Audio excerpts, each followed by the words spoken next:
Good morning all of you. आप सभी का स्वागत है आज के इस वीडियो लेक्चर में। आज का टॉपिक है ट्रांसक्रिप्शनल इनिशिएशन, वो भी यूकैरियोटिक ट्रांसक्रिप्शनल इनिशिएशन की बात करेंगे। इससे पहले लेक्चर में हम लोगों ने प्रोमोटर टाइप 2 प्रोमोटर पे डिटेल में लेक्चर किया है, आरएनए पॉलीमरेज 2 पे डिटेल में लेक्चर है, ट्रांसक्रिप्शन फैक्टर TF2D पे डिटेल में लेक्चर है, ट्रांसक्रिप्शन फैक्टर TF2H पे डिटेल में लेक्चर है। आज हम लोग इनिशिएशन से शुरू कर रहे हैं और इसमें कोई भी दिक्कत आपको transcription factor, RNA polymerase, promoter, आप मेरे चैनल पे जाके वीडियो देख सकते हैं, अवेलेबल है। अब आज हम लोग इनिशिएशन पे बात करेंगे, आरएनए पॉलीमरेज 2 मेडिएटेड इनिशिएशन पे बात करेंगे। दरअसल जैसा कि हम लोगों ने पहले लेक्चर में बात की थी कि ये बेसल प्रोमोटर बोलते हैं। Minimal promoter consist of 2 promoter element, initiators and data box. And for the initiation of transcription, the first transcription factor which binds to promoter element is TF2D. दिक्कत क्या है? दिक्कत यह है कि यूकैरियोट्स के केस में आरएनए पॉलीमरेज डायरेक्टली इन्वॉल्व नहीं हो सकता, प्रोमोटर के साथ इंटरैक्ट नहीं कर सकता। इसका रीजन यह है कि ये प्रोमोटर एलिमेंट डीएनए हिस्टोन से रैप्ड है, अनरैपिंग होना होगा हिस्टोन को, जबकि प्रोकैरियोट्स का डीएनए में किसी तरह का बेसिक अमीनो एसिड हिस्टोन नहीं होता। हाँ, हिस्टोन के जगह पर कुछ पैकेजिंग के लिए पॉलीएमीन्स जरूर होते हैं, लेकिन यहाँ पे इसीलिए आरएनए पॉलीमरेज से पहले बहुत सारा जनरल ट्रांसक्रिप्शन फैक्टर को आके प्रोमोटर के साथ लगना होगा। तो बेसिकली जनरल ट्रांसक्रिप्शन फैक्टर जो प्रोमोटर के साथ आके लगता है वो सबसे पहले TF2D लगता है, उसके बाद TF2A लगता है, उसके बाद TF2B लगता है, उसके बाद आरएनए पॉलीमरेज 2 आता है, RNAP2 साथ में स्कॉट प्रोटीन है, एक्चुअली ट्रांसक्रिप्शन फैक्टर है TF2F, उसके बाद TF2H, उसके बाद E, उसके बाद J। मतलब इतना सारा ट्रांसक्रिप्शन फैक्टर, वो भी general transcription factor. I am not talking about specialized transcription factor, क्योंकि general transcription factor basal promoter के साथ इंटरैक्ट करते हैं, specialized transcription factor regulatory sequence के साथ इंटरैक्ट करते हैं, जैसे CAAT box, GC box. For the regulation of differential regulation of transcription के लिए जो इन्वॉल्व होते हैं ट्रांसक्रिप्शन फैक्टर, उसको हम लोग स्पेशलाइज्ड ट्रांसक्रिप्शन फैक्टर बोलते हैं। यहां सबसे पहला देखिए ये TF2D सबसे बड़ा ट्रांसक्रिप्शन फैक्टर है, हम लोगों ने डिटेल में बात किया। ये जब डाटा बॉक्स के साथ इंटरैक्ट कैसे करता है? TBP के through. TBP data binding protein है। ये जैसे इंटरैक्ट करता है डाटा के साथ, TBP के अंदर फिनाइलएलानिन का डाइमर है, वो बेसिकली बेंड कराता है डीएनए को। ये जो आपको बेंडिंग दिख रहा है, ये बेंडिंग, ये 80 डिग्री डीएनए में बेंडिंग हुआ। इस पे भी हम लोगों ने डिटेल में बात कर रखा है कि एक्चुअली बेंडिंग ये एक्सेप्शन है कि TBP ज्यादातर डीएनए के साथ इंटरैक्ट करने वाले protein major group of DNA के साथ इंटरैक्ट करते हैं, लेकिन TBP माइनर ग्रुप के साथ इंटरैक्ट करता है। For what? To create a saddle, मतलब स्पेस क्रिएट करना चाहता है ताकि बाकी ट्रांसक्रिप्शन फैक्टर एकोमोडेट कर सके बेसल प्रोमोटर साइट पे। अब यहां देखिए 80 डिग्री बेंड किया। बेंडिंग का रीजन हम लोग को पता चल गया कि क्यों बेंड किया। कि बेंड करने के बाद सबसे पहला ट्रांसक्रिप्शन फैक्टर आके इंटरैक्ट करता है, वो है TF2, आफ्टर D के बाद TF2A। ये प्रोमोटर और TF2D को स्टेबलाइज कराने में मदद करता है। क्या करता है? स्टेबलाइजेशन प्रोवाइड करता है। ठीक है, इसके बाद TF2B आएगा। TF2B always sit towards downstream region. ये प्लस साइड के तरफ, इनिशिएटर साइड के तरफ TF2B आके लगता है। ठीक है, इस तरफ अप स्ट्रीम तरफ TF2A और डाउन स्ट्रीम तरफ TF2B। ये दोनों जैसे आ गया तो ये एक्चुअली TF2B एक तरह का ये प्रोटीन है, जैसे कि ये इन्फॉर्म करता है, सिग्नलिंग प्रोटीन बोल सकते हैं। ये आरएनए पॉलीमरेज को सिग्नल करता है कि now it's time to come, कि आरएनए पॉलीमरेज के लिए फेवरेबल कंडीशन है, आरएनए पॉलीमरेज अब आके कोर प्रोमोटर के साथ इंटरैक्ट कर सकता है। ठीक है, तो ये देखिए, ये जैसे TF2B जैसे लगता है इसके साथ। अब अगला आरएनए पॉलीमरेज इसके साथ आके बाइंड करता है। Here we are showing the RNA polymerase. ये आरएनए पॉलीमरेज है, आरएनए पॉलीमरेज के साथ सिटीडीन है। ये आरएनए पॉलीमरेज के साथ एक और ट्रांसक्रिप्शन फैक्टर जिसको एस्कॉर्ट प्रोटीन बोलते हैं, वो एस्कॉर्टिंग करता है आरएनए पॉलीमरेज को, एकदम साथ साथ आता है।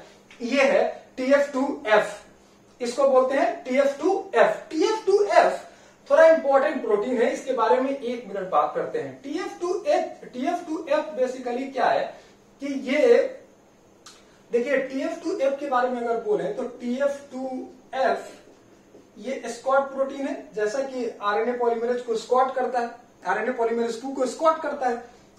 इसमें 2 कंपोनेंट है, 2 कंपोनेंट। ये 2 कंपोनेंट कौन कौन से हैं? एक को बोलते हैं रैप 74, देखिए रैप 74, और दूसरा है RAP 32। RAP 74 and RAP 32। RAP 74 बोलने का क्या मतलब है? रैप क्या क्यों बोलते हैं? रैप बोलते हैं आरएनए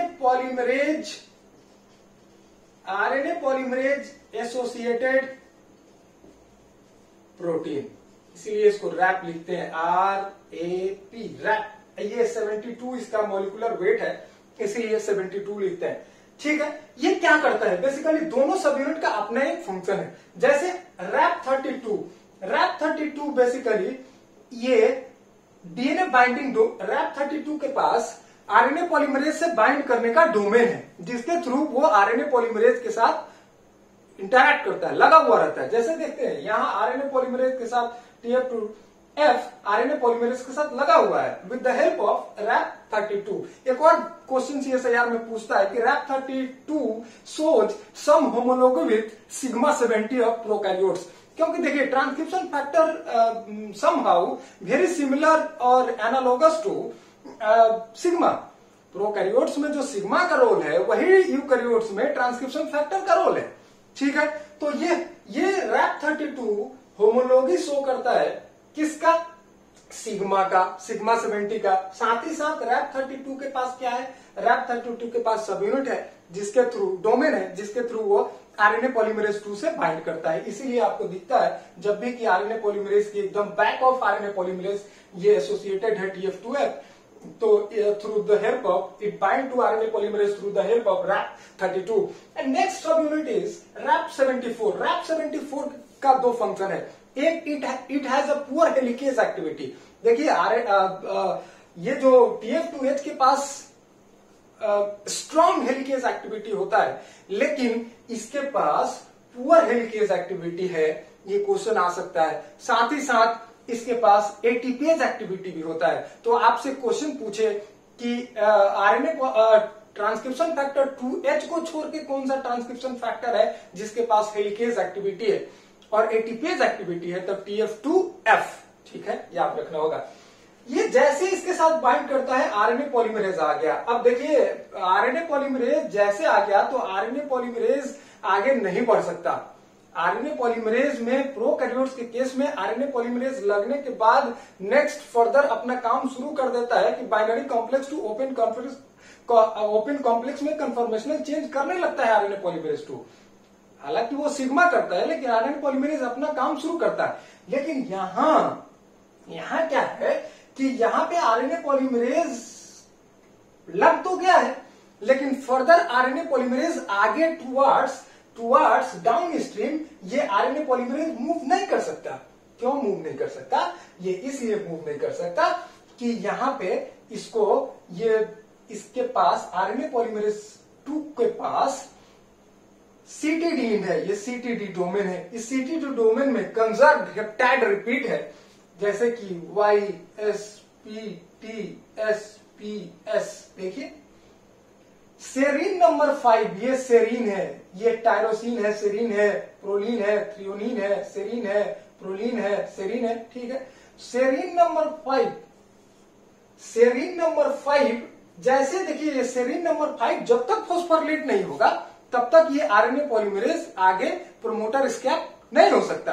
अब इसको फॉस्फोरिलेट कौन करेगा? इसको फॉस्फोरिलेट करने के लिए नेक्स्ट ट्रांसक्रिप्शन फैक्टर आके इसको ज्वाइन करता है, जिसको हम लोग बोलते हैं TF2H। ये TF2H ज्वाइन करेगा इसको, आरएनए पॉलीमरेज की ये प्रमोटर साइड पे आएगा TF2H के बारे में हम लोगों ने डिटेल पढ़ा है। TF2H के पास काइनेज एक्टिविटी है, TF2H के पास हेलिकेज एक्टिविटी है। ये वर्सेटाइल ट्रांसक्रिप्शन फैक्टर है जिसके पास काइनेज है, हेलिकेज है, इसके पास एटीपेज है, इसके पास न्यूक्लियोटाइड एक्सीजन रिपेयर कैपेसिटी है। तो ये क्या करता है, काइनेज एक्टिविटी जो इसके पास है, जिसमें CD के 7 एक सब यूनिट है इसके पास, साइक्लिन डिपेंडेंट काइनेज 7, उसके मदद से ये CD की 7 से ये फॉस्फोरिलेट करेगा सेरीन नंबर 5। ठीक है, ये सेरीन नंबर 5 फॉस्फोरिलेट करेगा, इसका मतलब है कि अब प्रमोटर स्किप होना है। ये सारा ट्रांसक्रिप्शन फैक्टर लग गया, अब आरएनए पॉलीमरेज को प्रमोटर स्किप करना है। ठीक है, तो साइमल्टेनियसली जब ये फॉस्फोरिलेट होता है तो इसके साथ एक और काम TF2H करता है, उसको बोलते हैं हम लोग हेलिकेज एक्टिविटी। हेलिकेज एक्टिविटी क्या है, बाइनरी कॉम्प्लेक्स, ये जो बाइनरी कॉम्प्लेक्स दिख रहा है और ये जो दिख रहा है ओपन कॉम्प्लेक्स, इसमें कन्वर्जन होगा बाइनरी टू ओपन। ठीक है, ये बाइनरी टू ओपन कन्वर्जन होने के लिए भी ट्रांसक्रिप्शन फैक्टर TF2H इन्वॉल्व है। अब प्रोकैरियोट्स के केस में बाइनरी टू ओपन में किसी तरह का एक्सटर्नल एटीपी का जरूरत नहीं था। इन केस ऑफ यूकैरियोट यहाँ पे एटीपी, एक्सटर्नल एटीपी इन्वॉल्व होता है for the conversion of binary to open complex. ये क्वेश्चन आता है, इसलिए इसको आप समझेंगे। लेकिन ये in spite of phosphorylation of serine number 5 and in spite of conversion of और binary complex to open complex at the initiator site, RNA polymerase क्या करता है कि बिना डाउन स्ट्रीम जीन की तरफ गए हुए, ठीक, कुछ डाउन स्ट्रीम जीन को अपने तरफ पुल करके कुछ न्यूक्लियोटाइड को सिंथेसाइज करके ट्रांसक्रिप्ट बनाता है, वो भी लेस देन 9, उसको एबॉर्टिव आरएनए बोलते हैं, एबॉर्टिव mRNA। इस तरह के इनिशिएशन को एबॉर्टिव इनिशिएशन बोलते हैं। प्रोकैरियोट्स में जब हम लोग लेक्चर कर रहे थे तो डिटेल में बात किए थे कि एबॉर्टिव इनिशिएशन एक्चुअली होता क्यों है। एक मैकेनिज्म है, इसको एक्सप्लेन करने के लिए एक मॉडल है जिसको बोलते हैं स्क्रंचिंग मॉडल। स्क्रंचिंग मॉडल के हिसाब से क्या है कि आरएनए पॉलीमरेज प्रोमोटर साइट पे लगा हुआ रहेगा। आरएनए पॉलीमरेज क्या करेगा कि अपने active site, RNA polymerase down stream gene को अपने तरफ खींचेगा, पुल करेगा, और पुल करके कुछ अपने एक्टिव साइट की तरफ पुल करेगा, पुल करके कुछ इसके न्यूक्लियोटाइड को सिंथेसाइज करके इसके तरफ के जीन को और फिर छोड़ देता है। ऐसा साइकिल 3-4 बार चलता है। ये दरअसल क्यों करता है, इसके पीछे रीजन है, एक लॉजिकल रीजन है। यहां पे देखेंगे कि आरएनए पॉलीमरेज में एक एग्जिट साइट होता है, एक मेन साइट है जिसके थ्रू डीएनए पास कर रहा है, ये डीएनए पास कर रहा है। एक एग्जिट साइट होता है जिसके थ्रू ट्रांसक्रिप्ट बन के बाहर निकलता है। उस एग्जिट साइट के अंदर ट्रांसक्रिप्शन फैक्टर TF2B, क्या ट्रांसक्रिप्शन फैक्टर TF2B आके फंस जाता है और उसको डिसलॉज करने के लिए स्टक कर गया वहां। तो इसका मतलब है कि नहीं निकल पा रहा है ट्रांसक्रिप्ट बाहर। अब उसको डिसलॉज करने के लिए क्या होता है कि ये स्ट्रेस एनर्जी क्रिएट करता है by pulling down stream gene. अब इस जीन को पुल करके एक स्ट्रेस एनर्जी क्रिएट करना चाहता है ताकि उसको वहां से डिसलॉज किया जाए TF2B को। इन केस ऑफ प्रोकैरियोट्स वहां पे सिग्मा 3,4 लिंकर उस एग्जिट साइट में फंसता था, जिसके लिए वो आरएनए पॉलीमरेज कोशिश करता था कि इसको हम उसको जी एग्जिट साइट पे जो फंसा हुआ है उसको हम स्टक है उसको डिसलॉज किया जाए by the help of स्क्रंचिंग।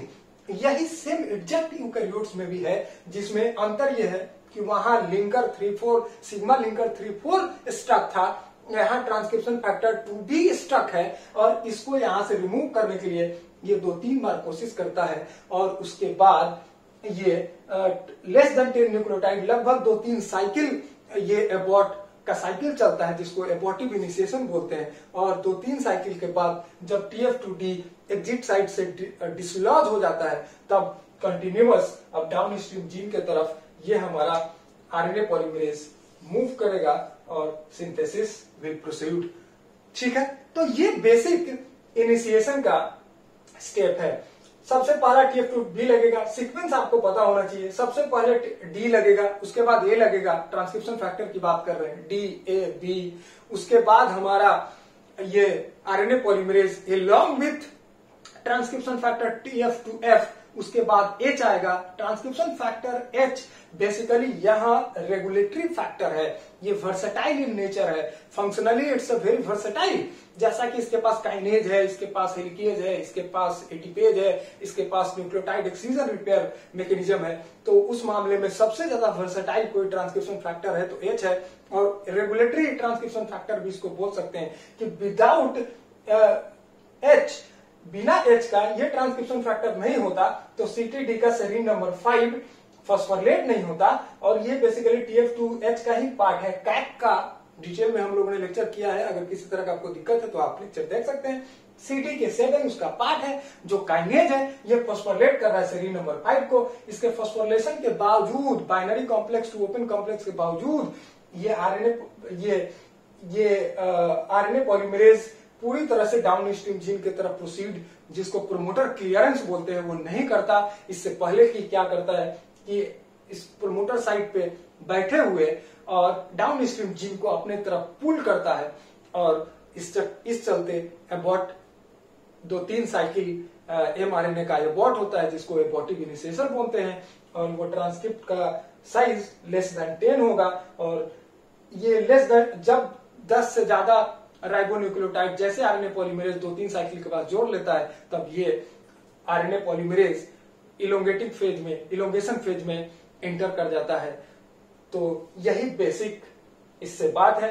Basic बात इससे ट्रांसक्रिप्शन फैक्टर से पूछता है, इसके TBP से पूछता है, इसके ये हेप्टाइड सीक्वेंस एकदम एग्जैक्टली हेप्टाइड सीक्वेंस आपको CSIR का एग्जाम में दे देगा कि ये कौन हेप्टाइड सीक्वेंस का एमिनो एसिड का नाम दे देगा, या YSPS।